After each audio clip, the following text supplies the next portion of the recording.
നമസ്കാരം. അന്താരാഷ്ട്ര വ്യാപാരം ഓരോ രാജ്യത്തെ സംബന്ധിച്ചിടത്തോളവും വളരെ പ്രധാനപ്പെട്ട ഒരു കാര്യമാണ്. ഒരു രാജ്യം ഉൽപ്പാദിപ്പിക്കുന്ന വസ്തുക്കൾ അത് മറ്റൊരു രാജ്യത്തേക്ക് കയറ്റുമതി ചെയ്യുക, അതിനുശേഷം തങ്ങളുടെ രാജ്യത്തിന് വേണ്ട കാര്യങ്ങൾ മറ്റു രാജ്യങ്ങളിൽ നിന്നും ഇറക്കുമതി ചെയ്യുക.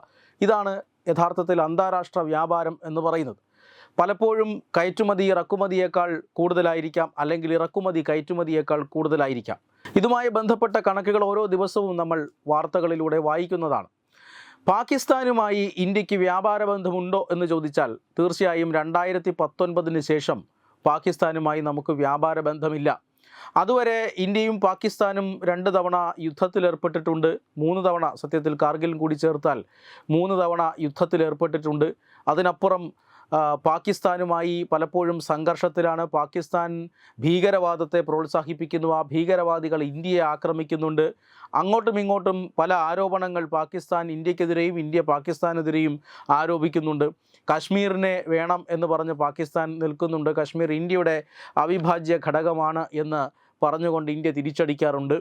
പലപ്പോഴും ശത്രു രാജ്യങ്ങളുടെ ഒരു ഗണത്തിലാണ് ഇന്ത്യയും പാകിസ്ഥാനും. എങ്കിൽ പോലും പാകിസ്ഥാനും ഇന്ത്യയും തമ്മിൽ വ്യാപാര ബന്ധങ്ങൾ ഉണ്ടായിരുന്നു 2019 വരെ. അതുവരെ മോസ്റ്റ് ഫേവേർഡ് നേഷൻ എന്ന പട്ടികയിൽ, ഇന്ത്യയുടെ പട്ടികയിൽ പാകിസ്ഥാനും ഉണ്ടായിരുന്നു. അതായത് ഏറ്റവും അടുത്ത സുഹൃത്ത് രാജ്യങ്ങൾ എന്ന നിലയിലാണ് ഇന്ത്യയും പാകിസ്ഥാനും തമ്മിൽ അത്തരത്തിലൊരു ബന്ധമുണ്ടായിരുന്നു. പാകിസ്ഥാനെ നമ്മൾ മോസ്റ്റ് ഫേവേർഡ് നേഷൻ എന്ന രാജ്യങ്ങളുടെ പട്ടികയിൽ പെടുത്തിയിരുന്നതുമാണ്. എന്നാൽ 2019 പാകിസ്ഥാൻ കാണിച്ചത് വലിയൊരു നെറുകേടാണ്. ഇന്ത്യൻ സൈന്യത്തിന് നേരെ ഇത്ര വലിയൊരു ആക്രമണം നടന്നു. നിരവധി ഇന്ത്യൻ സൈനികരാണ് അന്ന് വീരമൃത്യു വരിച്ചത്. അതിന് ഇന്ത്യക്ക് നന്നായി പരിക്കേറ്റു എന്ന് തന്നെ പറയാം. ഇന്ത്യയുടെ ആത്മാവിന്, ഇന്ത്യയുടെ മനസ്സിന് പുൽവാമ ആക്രമണം വലിയ പരിക്കേൽപ്പിച്ചു എന്ന കാര്യത്തിൽ തർക്കമൊന്നുമില്ല. അതുകൊണ്ട് തന്നെ ആ ആക്രമണത്തിന് ശേഷം ഒരു അന്വേഷണം നടന്നു. ആ അന്വേഷണത്തിൽ പാകിസ്ഥാൻ്റെ പങ്ക് വ്യക്തമാകുന്നു. അതിനുശേഷം ഇന്ത്യയും പാകിസ്ഥാനും തമ്മിലുള്ള വ്യാപാര ബന്ധം അടക്കമുള്ള എല്ലാ ബന്ധങ്ങളും അവസാനിപ്പിച്ചു. ഇന്ത്യയും പാകിസ്ഥാനും തമ്മിൽ ക്രിക്കറ്റ് കളിയില്ല, ക്രിക്കറ്റ് ബന്ധമില്ല, മറ്റ് കായിക ഇനങ്ങളുമായിട്ടുള്ള ബന്ധമില്ല.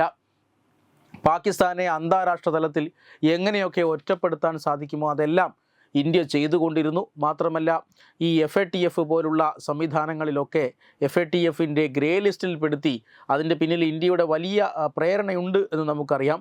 പാകിസ്ഥാൻ ഏതൊക്കെ ഭീകര സംഘടനകൾക്കാണ് ഇങ്ങനെ ഫണ്ടിങ് നൽകുന്നത്, എങ്ങനെയൊക്കെയാണ് നൽകുന്നത്, പാകിസ്ഥാൻ്റെ ഭീകര ഫണ്ടിങ്ങിൻ്റെ രീതി എങ്ങനെയാണ്, പാകിസ്ഥാന് കിട്ടിക്കൊണ്ടിരിക്കുന്ന വിദേശ പണം എങ്ങോട്ട് പോകുന്നു എന്നൊക്കെയുള്ള കൃത്യമായ വിവരങ്ങൾ ഇന്ത്യ അന്താരാഷ്ട്ര സമൂഹത്തിൽ വച്ചതിൻ്റെ ഭാഗമായിട്ടാണ് പാകിസ്ഥാനെ FATF ഗ്രേ ലിസ്റ്റിൽ പെടുത്തിയത്. അതിനുശേഷം പാകിസ്ഥാന് വിദേശ സഹായങ്ങൾ കിട്ടാൻ സാധിക്കുമായിരുന്നില്ല. പിന്നീട് പാകിസ്ഥാൻ്റെ സാമ്പത്തിക നിലയൊക്കെ വളരെയധികം മോശമായതും വലിയ സാമ്പത്തിക പ്രതിസന്ധിയിലേക്ക് പോകുന്നതും ഒക്കെ നമ്മൾ കണ്ടു. പക്ഷേ 2019 ഇന്ത്യയോട് കാട്ടിയ വലിയ നെറുകേട്, ഇന്ത്യയോട് കാട്ടിയ വലിയ സാഹസം, ഇതാണ് ഇതിൻ്റെ ഏറ്റവും പ്രധാനപ്പെട്ട കാരണം എന്ന് നമുക്കറിയാം. പക്ഷേ ഇന്ത്യ കൃത്യമായ മറുപടി നൽകി. സർജിക്കൽ സ്ട്രൈക്ക് അടക്കം നടത്തി പാകിസ്ഥാൻ്റെ വായടപ്പിച്ചുവെന്ന് മാത്രമല്ല, അതിർത്തിയിൽ ഇനി എന്തെങ്കിലും തരത്തിലുള്ള സാഹസം കാണിക്കണമെങ്കിൽ പാകിസ്ഥാൻ 2 പ്രാവശ്യം ചിന്തിക്കും എന്ന ഒരു സാഹചര്യത്തിലേക്ക് കൊണ്ടുവിടുകയും ചെയ്തു.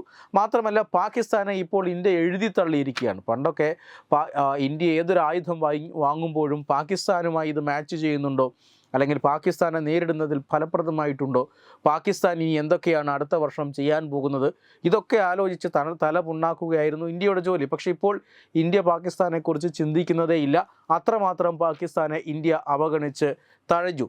വ്യാപാര ബന്ധമൊന്നും നടക്കുന്നുമില്ല. പക്ഷേ 2022 ഇന്ത്യയും പാകിസ്ഥാനും, അതായത് 2019 വ്യാപാര ബന്ധം നിലച്ചതിന് ശേഷം നടന്ന ചില ഇടപാടുകളുടെ കണക്കുകളാണ് ഇപ്പോൾ പുറത്തു വന്നിട്ടുള്ളത്. തീർച്ചയായും അതീവ രസകരം എന്ന് തോന്നുന്ന രീതിയിലാണ്. ഇന്ത്യയും പാകിസ്ഥാനും തമ്മിൽ എല്ലാത്തരം വ്യാപാരങ്ങളും നിലച്ചിട്ടുണ്ട് എങ്കിലും ആ വർഷം 2022 ഇന്ത്യ വലിയ രീതിയിൽ പഞ്ചസാര പാകിസ്ഥാനിലേക്ക് കയറ്റുമതി ചെയ്തിട്ടുണ്ട്. എന്തുകൊണ്ടാണ് പഞ്ചസാര ഇങ്ങനെ കയറ്റുമതി ചെയ്തത്? അതും രാജ്യത്തിൻ്റെ താല്പര്യം മാത്രം പരിഗണിച്ചുകൊണ്ടാണ്. അതായത് പഞ്ചസാര പാകിസ്ഥാനെ സംബന്ധിച്ചിടത്തോളം വലിയ ഒരു കിട്ടാക്കനിയായി മാറി. പാകിസ്ഥാൻ്റെ സാമ്പത്തിക പ്രതിസന്ധിക്ക് ശേഷം വലിയൊരു കിട്ടാക്കനിയായി മാറി. പാകിസ്ഥാനിൽ നമുക്കറിയാം ഭക്ഷ്യധാന്യ ദൗർലഭ്യമൊക്കെ അനുഭവപ്പെട്ടത് നമ്മൾ കണ്ടു.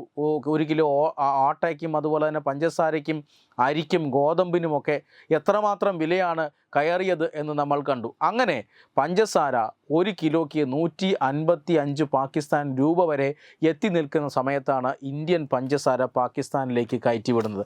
ഇന്ത്യയിൽ പഞ്ചസാര അധികമായി വന്നു. പഞ്ചസാര കർഷകർക്ക് കൃത്യമായി വില കിട്ടാത്ത ഒരു സാഹചര്യമൊക്കെ ഉണ്ടായിരുന്നു. ആ ഒരു ഇതുകൂടി പരിഗണിച്ചുകൊണ്ടാണ് ആ വർഷം 2000 കോടി രൂപയുടെ പഞ്ചസാരയാണ് ഇന്ത്യ പാകിസ്ഥാനിലേക്ക് കയറ്റുമതി ചെയ്തത്. തീർച്ചയായും വളരെ രസകരമായ ഈ കണക്കാണ് ഇപ്പോൾ പുറത്തു വന്നിരിക്കുന്നത്. വെബ് ഡെസ്ക് തത്തുമൈ news. Edubix online executive education. Focus physiotherapy centre Pattom. Unnat engineering Gujarat. തീർത്ഥയാത്ര.com. Iron build Gujarat.